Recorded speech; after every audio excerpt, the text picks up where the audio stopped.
Hey, guess what?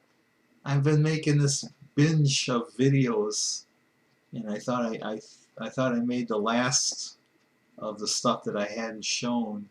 And then when I went into my vinyl room or media room or whatever, this is my living room that I have the media room, and I still had some records left that I didn't show. It's like, so I got to do kind of like a "but wait, there's more" video, like the old infomercial, But wait, there's more.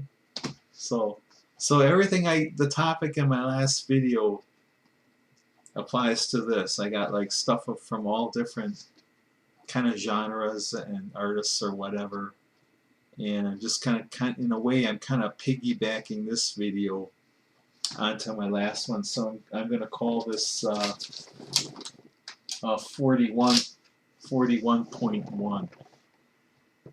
So I'm going to show these so that I can finally put all these records in my collection. Hopefully I have enough room to shoehorn all these into my shelves, finally.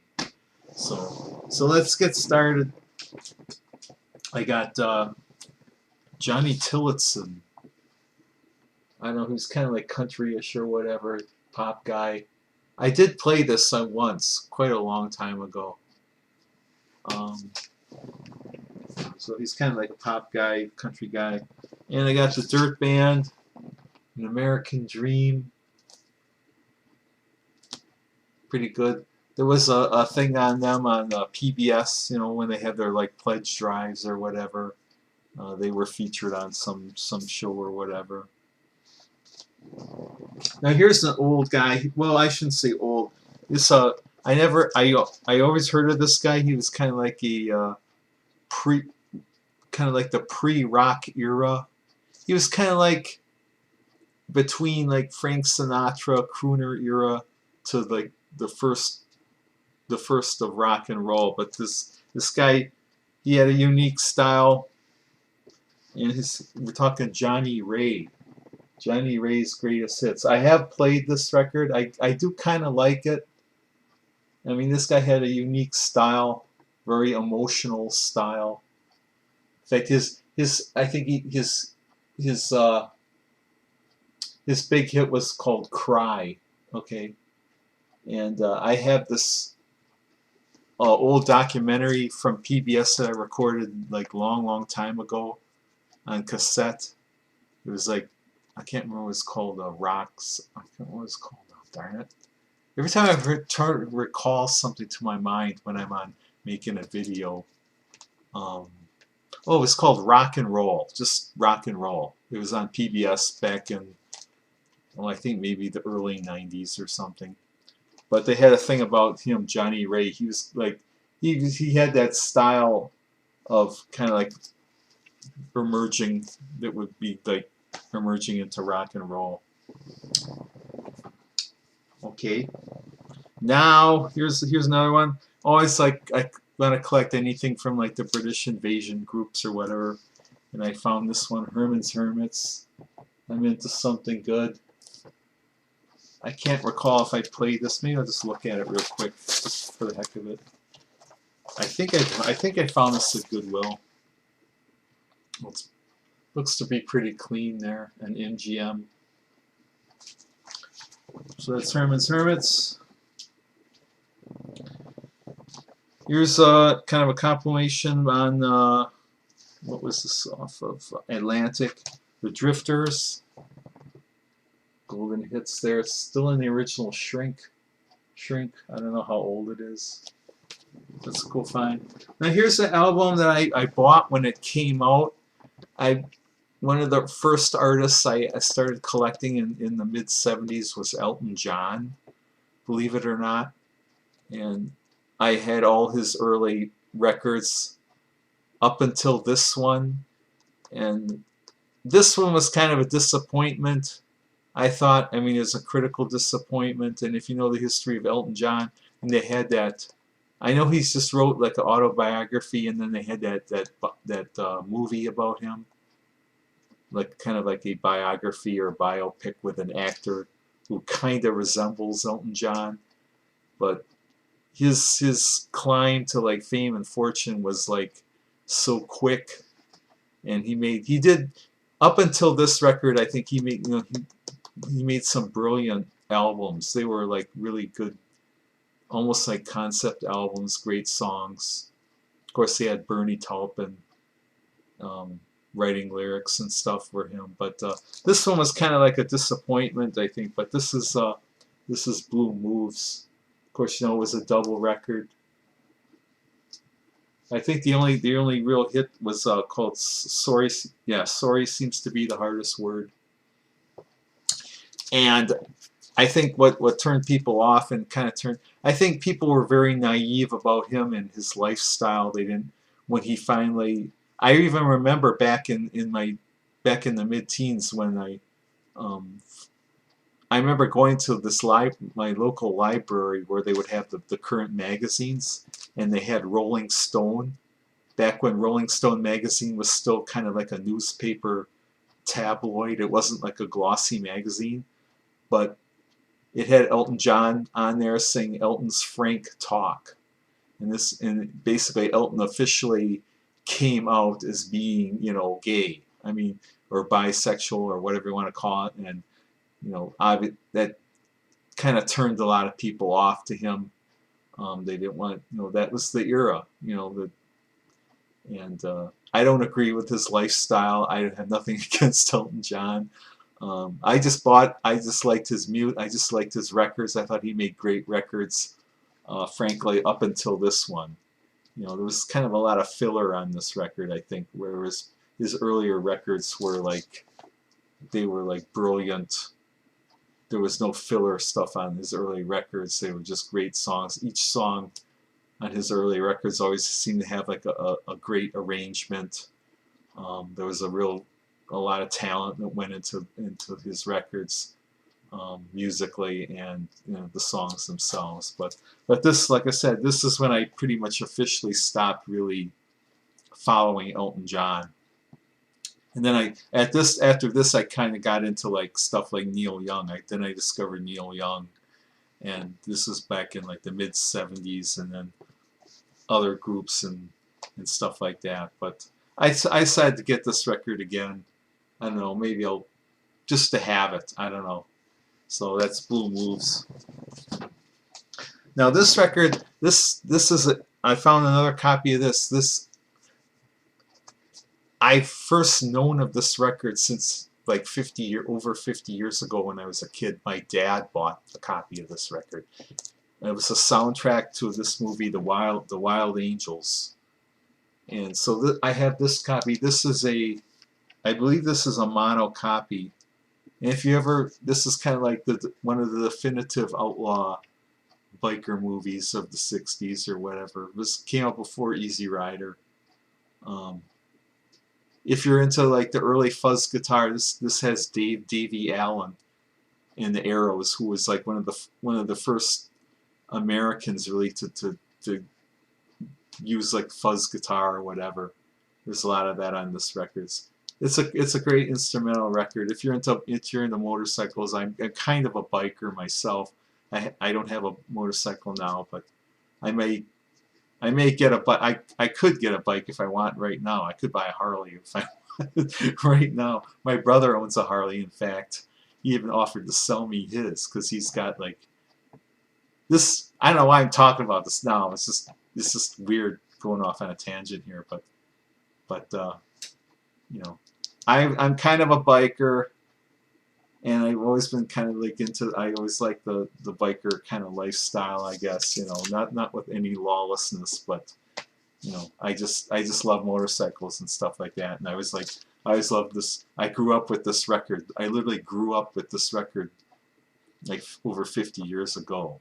So back in, it was the only rock type record my dad ever bought. He never bought any kind of pop records at the time. He was that generation that came of age before rock and roll, before the late 50s or whatever. But I'm just glad to find a clean copy of this again. So, Wild Angels. Now here's a cool record too. This is, if you know about the history of Badfinger, kind of a tragic history with the members and stuff. But But I did find this at a record store in their used bin. This is Ass, and it still had. This is still when they had the four members here. I think I played some of this, but I'm glad to find this record. To me, Badfinger records kind of hard to find, so I was glad to find that.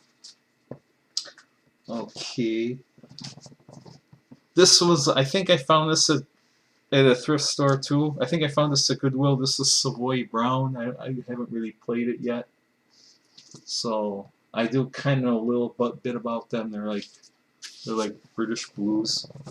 Now here's a record that, it's a famous record. Bob Dylan, probably one of his most acclaimed records. Bob Dylan's most acclaimed records. It's Blood on the Tracks, and I never had I bought it on CD a few years ago, but I decided to I found this at the antique mall in my town, so I decided to buy it just to have it on vinyl. Now here's kind of something I've never come across either. This is Terry Jacks. Terry Jacks, Seasons in the Sun. You know, that's kind of a strange record or strange song, but it was kind of a cool find. It's on Bell Records there. Here's kind of a compilation, compilation of the Zombies, Time of the Zombies. I don't think I played this yet, but I found in one of my earlier videos, I found a early original Zombies album that has some collectible value. Here's another one. In my last video, I found a Grace Slick solo album. Here's another one. Dreams. I'll probably check that out. I'm not really a big Jethro Tull fan, but when I found this, I couldn't pass it up. It just says Jethro Tull. It doesn't have really a title. So sooner or later I'll play it. Now this is a strange record. It's a Rolling Stones record, and I've known of this record for a long time, and I don't know what they were thinking when, or maybe I don't know if the Stones had control over these tracks or whatever, but this is Metamorphosis. And what did I pay for this? I paid like about $9 for this at the antique mall. But if you played this, it's like I don't know, it's kind of like weird. It's like they're singing, but then they have like all this like extra orchestral arrangement. I don't know if Andrew Oldham he made this record or whatever without their permission or whatever. Maybe you can tell me. Any of you Stones guys out there can tell me, but it's just kind of a strange record to me. So that's Metamorphosis. Here's a soundtrack to a strange movie that I remember watching on PBS like many years ago. Only because it had Billy Mummy, or you know, he was Will Robinson in Lost in Space. Well, I think around 1970 he made this kind of movie, Bless the Beasts and Children. And you can see that's Billy Mummy right there. But just a few nights ago from when I'm making this video, they ran this, one of their pledge drive things on the career of the Carpenters, and the Carpenters did a song for, especially for this movie or whatever, for this, so it's on the soundtrack of this movie. So I collect a lot, I find a lot of movie soundtracks, and like I said, maybe in the future I'll do a special video on some of my collection. I have a pretty big collection of stuff like that. Another artist who has made a lot of albums she still, you know, she was like one of these who was like not in the mainstream, but she had the commercial freedom to make, you know, a lot of albums, although she wasn't really like a high profile artist, I guess. But this is Bonnie Raitt. I mean, she doesn't get she never got much radio play. She had that one, I remember she had that one hit like Nick of Time, It's just like she finally made the big time or whatever, but she's been able to make a lot of records, so she does have like a niche audience. She's kind of like known, but she's like not like super big, or she never has been. So she's one of those few artists I think who has the freedom to make the kind of record she wants, you know. So that's Bonnie Raitt there. Now now I got some stuff much older and not rock, but I I know this guy's like a significant figure in music as far as drumming style, his drumming style, big band. This is Gene Krupa. He's probably one of the most famous drummers of all time. You know, he in the big band era there.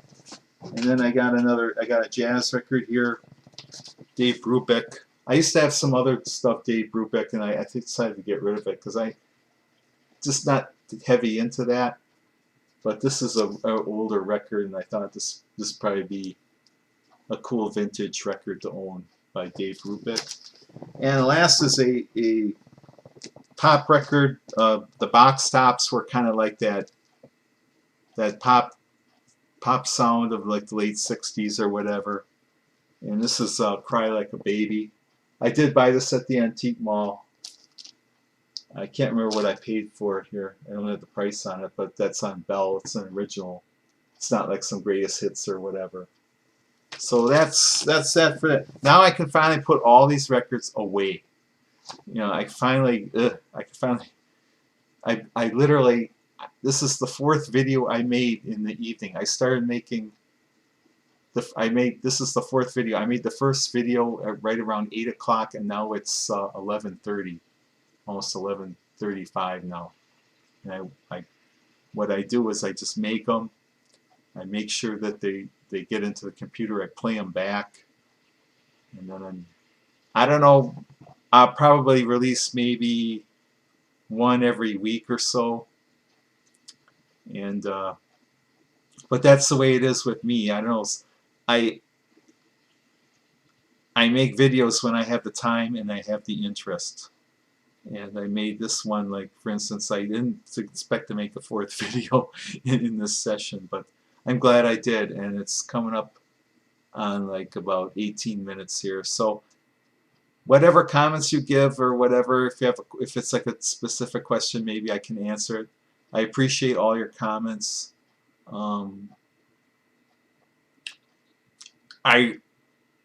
I wish I had, as far as the vinyl community goes, I still follow some of you. When I do, I like to watch videos of people who put a variety in their content. I like people. I'm not going to mention who it is. Well, maybe I will mention. Melinda Murphy. I like her videos. If she watches me or subscribes to me, I like people who tell stories and anecdotes, because that's what makes what we do. Why we make videos. Really, we want to share our interest. This is, you know, records or music, and on vinyl or whatever. It's like it enhances your life. I think it enhances your intelligence, and it's great to share that. I don't just, like I said, I try to make these creative too. Each video I make, I try to like kind of give a little story or reasoning why we like vinyl records. I think it's like the best entertainment. It's entertainment on demand, and it's just I think that's why vinyl has kind of come back. Vinyl will never be like totally mainstream, but I'm kind of lucky that I've seen the era. I remember, I think the last time I went to a record store in a mall, from when I first started buying records, was like 1983, when I bought a Suzanne Vega album, and then all of a sudden the whole CD thing came along, and then I saw the demise of record stores, especially in shopping malls.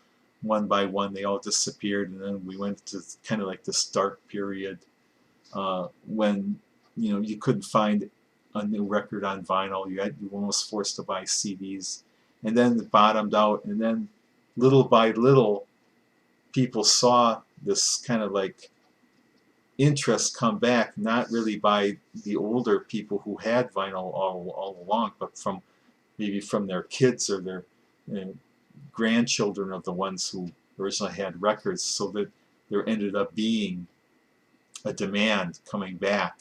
And I think the thrift stores, we've seen that with thrift stores, they couldn't give away these records. Now all of a sudden thrift stores are raising their prices, like I said in my last video.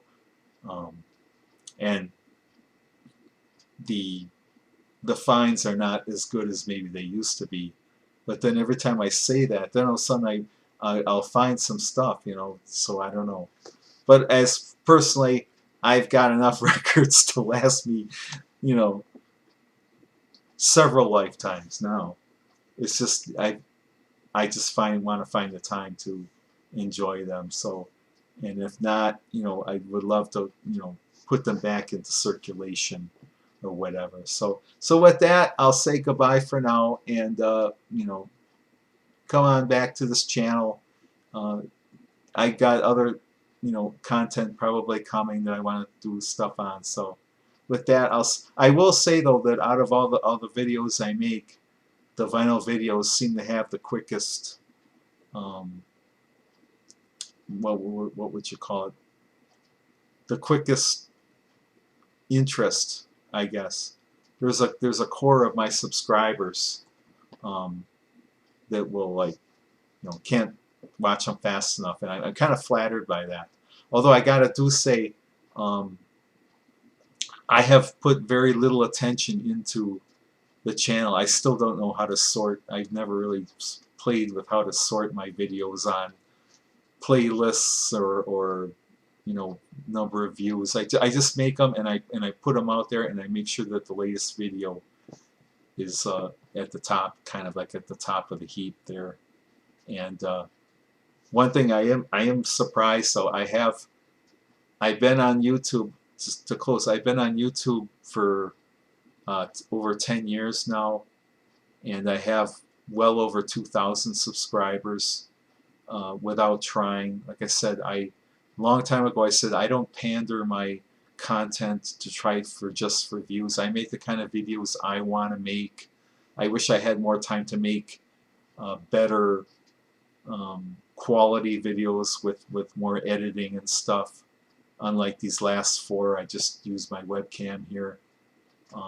But my channel has over 1 million views, and that's with maybe like 150 some videos. I have deleted several videos in the past that I didn't want to keep or never got much views, but I try to make a variety of things, not just vinyl community, which it kind of like was the first people that really made this channel gain some views. So with that, I want to thank you all, and like I said, always feel free to check in and check out my other videos or whatever, and I think you'll like what you see. So with that, I'll say goodbye for now. Bye.